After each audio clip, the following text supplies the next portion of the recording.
بسم اللہ الرحمن الرحیم۔ السلام علیکم۔ کیا تمہارے دل میں ابھی تک ایلس کی محبت ہے؟ ابھی تک ہے، رحیم نے کہا، اور ہمیشہ رہے گی۔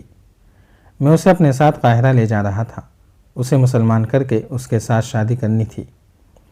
اگر ہم یہ کہیں کہ اس نے تمہارے ساتھ دھوکہ کیا ہے تو تم مان لو گے؟ نہیں، رحیم نے کہا، جس نے میرے لیے اپنا گھر اور اپنے عزیز چھوڑ دیے تھے وہ دھوکہ نہیں دے سکتی۔ اس کے ساتھ کسی نے دھوکہ کیا ہے۔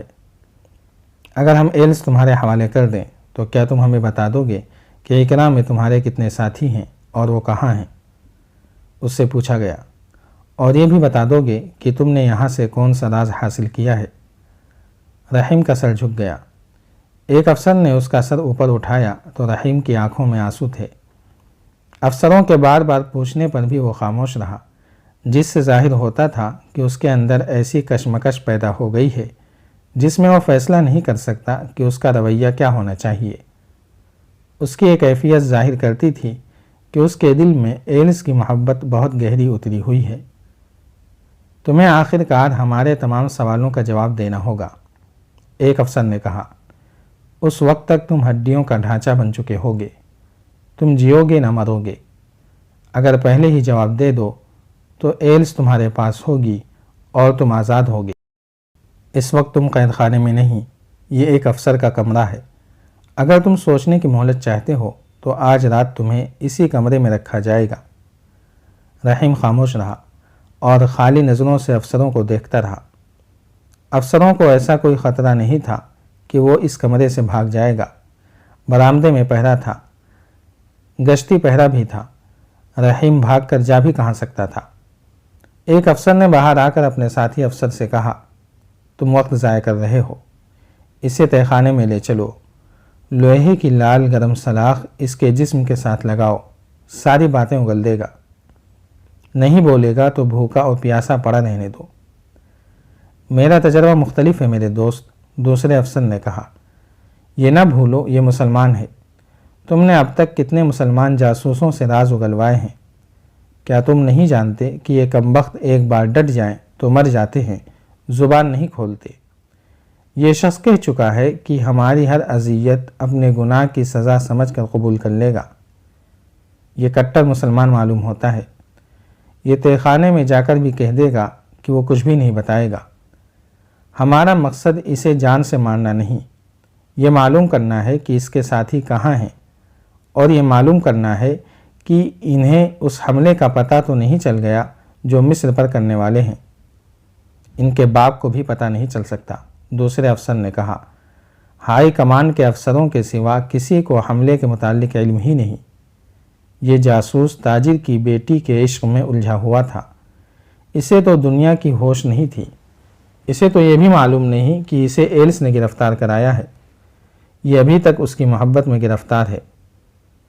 میں ایلس کو ہی استعمال کرنا چاہتا ہوں، ایک نے کہا۔ اسے آج رات اسی کمرے میں رہنے دیتے ہیں۔ مجھے امید ہے کہ جو راز ہم کئی دنوں میں بھی نہیں اگلوا سکیں گے وہ ایلس جیسی دلکش لڑکی چند منٹوں میں اگلوا لے گی۔ کیا اس لڑکی پر بھروسہ کیا جا سکتا ہے؟ کیا تمہیں ابھی تک شک ہے؟ دوسرے نے کہا۔ تم نے شاید پوری بات نہیں سنی۔ ایلس نے واپس آ کر جو بیان دیا ہے وہ تم نے پورا نہیں سنا۔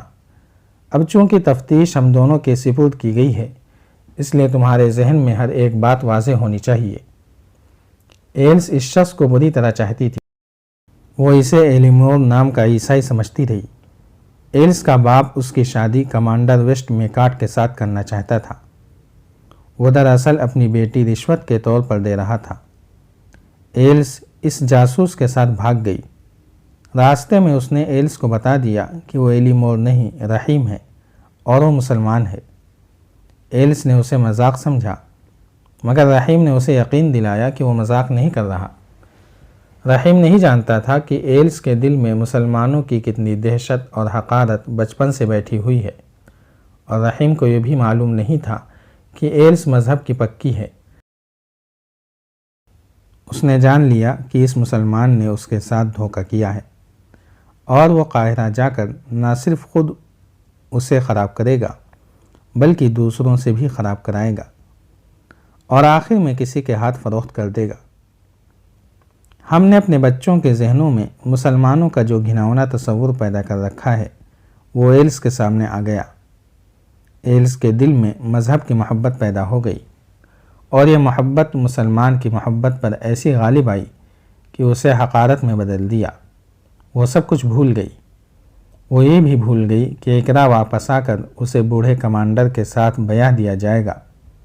اسے صلیب کا یہ فرض یاد آ گیا کہ مسلمان کو ہر حال میں دشمن سمجھنا اور اسلام کے خاتمے کے لیے کام کرنا ہے۔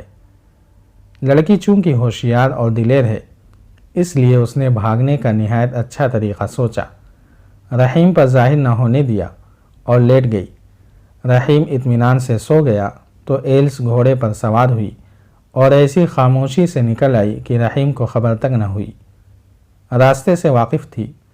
اقرا پہنچ گئی اور اپنے باپ کے سامنے اقبال جرم کر کے اسے رحیم کے متعلق بتایا۔ باپ نے اسی وقت کمانڈر ویسٹ میکارٹ کو جگایا اور اسے یہ واقعہ سنایا۔ کمانڈر نے 3 سپاہی ساتھ لیے اور رحیم کے تعاقب میں گیا۔ رحیم پیدل کہاں جا سکتا تھا؟ پکڑا گیا، اور اب یہ ہمارے ہاتھ میں ہے۔ رحیم کو معلوم نہیں کہ اسے ایلس نے دھوکہ دیا ہے۔ نہیں، دوسرے نے کہا، میں اب ایلس کو استعمال کرنا چاہتا ہوں۔ رحیم کو ہم نہایت اچھا کھانا کھلائیں گے۔ وہاں کے ملازموں اور دوسرے لوگوں کی زبان پر یہی موضوع تھا کہ ایک مسلمان جاسوس پکڑا گیا ہے۔ رضا بھی فرانسس کے روپ میں ان ملازموں میں شامل تھا۔ وہ بھی مسلمان کو برا بھلا کہہ رہا تھا اور دوسروں کی طرح خواہش ظاہر کر رہا تھا کہ جاسوس کو سرعام پھانسی دی جائے یا اسے گھوڑے کے پیچھے باندھ کر بھگایا جائے۔ رضا کو معلوم ہو چکا تھا کہ رحیم ابھی تک اسی کمرے میں ہے۔ سب حیران تھے کہ اسے قید خانے میں کیوں نہیں لے گئے، اور جب باورچی خانے کے ایک ملازم نے انہیں بتایا کہ قیدی کے لیے افسروں کا سا کھانا گیا ہے اور وہ خود کھانا دے آیا ہے، تو سب حیرت سے ایک دوسرے کا منہ دیکھنے لگے۔ رضا باتوں باتوں میں باورچی خانے کے اس آدمی کو الگ لے گیا اور پوچھا، کیا تم مذاق کر رہے ہو کہ مسلمان جاسوس کو اتنا اچھا کھانا دیا گیا ہے جو افسر کھاتے ہیں؟ پھر وہ جاسوس نہیں ہوگا۔ بڑا خطرناک جاسوس ہے، ملازم نے کہا۔ جو افسر تفتیش کر رہے ہیں، میں نے ان کی باتیں سنی ہیں۔ وہ ابھی اسے کھلا پلا کر اس سے باتیں پوچھیں گے۔ پھر وہ کسی لڑکی کی باتیں کر رہے تھے جو اس قیدی کو پھانس کر اس سے باتیں اگلوائے گی۔ رحیم کھانا کھا چکا تو اس کے کمرے میں ایلس داخل ہوئی۔ دونوں افسر چلے گئے تھے۔ انہوں نے ایلس کو بلا کر اچھی طرح سمجھا دیا تھا کہ اسے کیا کرنا ہے اور قیدی سے کیا پوچھنا ہے۔ ایلس کو دیکھ کر رحیم بہت حیران ہوا۔ اسے خواب کا دھوکہ ہوا ہوگا۔ تم؟ اس نے ایلس سے پوچھا، کیا تمہیں بھی گرفتار کر کے یہاں لایا گیا ہے؟ ہاں، ایلس نے کہا، میں کل رات سے قید میں ہوں۔ تم وہاں سے غائب کس طرح ہوئی تھی؟ رحیم نے کہا، میں مان نہیں سکتا کہ تم خود بھاگ آئی تھی۔ میں کیوں کر بھاگ سکتی تھی؟ ایلس نے کہا، میرا تو جینا مرنا تمہارے ساتھ ہے۔ تم سو گئے تھے مگر مجھے نیند نہیں آ رہی تھی۔ میں اٹھ کر ٹہلنے لگی اور کچھ دور نکل گئی۔ کسی نے پیچھے سے میرا منہ ہاتھ سے بند کر دیا اور اٹھا کر گھوڑے پر ڈال لیا۔ وہ 2 آدمی تھے۔ ایک نے ہمارا گھوڑا بھی لے لیا۔ میرا منہ بند تھا، تمہیں پکار نہیں سکتی تھی۔ وہ مجھے یہاں لے آئے۔ انہیں کس نے بتایا ہے کہ میں ایلیمور نہیں رحیم ہوں؟ رحیم نے پوچھا۔ اور جنہوں نے تمہیں وہاں جا پکڑا تھا وہ مجھے بھی کیوں نہ پکڑ لائے؟ انہوں نے مجھے قتل کیوں نہ کر دیا؟ میں ان سوالوں کا جواب نہیں دے سکتی، ایلس نے کہا، میں خود مجرم ہوں۔ جاری ہے۔ اگر آپ کو یہ قسط وار سلسلہ پسند آ رہا ہے تو لائک، شیئر اور کمنٹ کے ذریعے ہماری حوصلہ افزائی کریں۔ جزاک اللہ خیرہ۔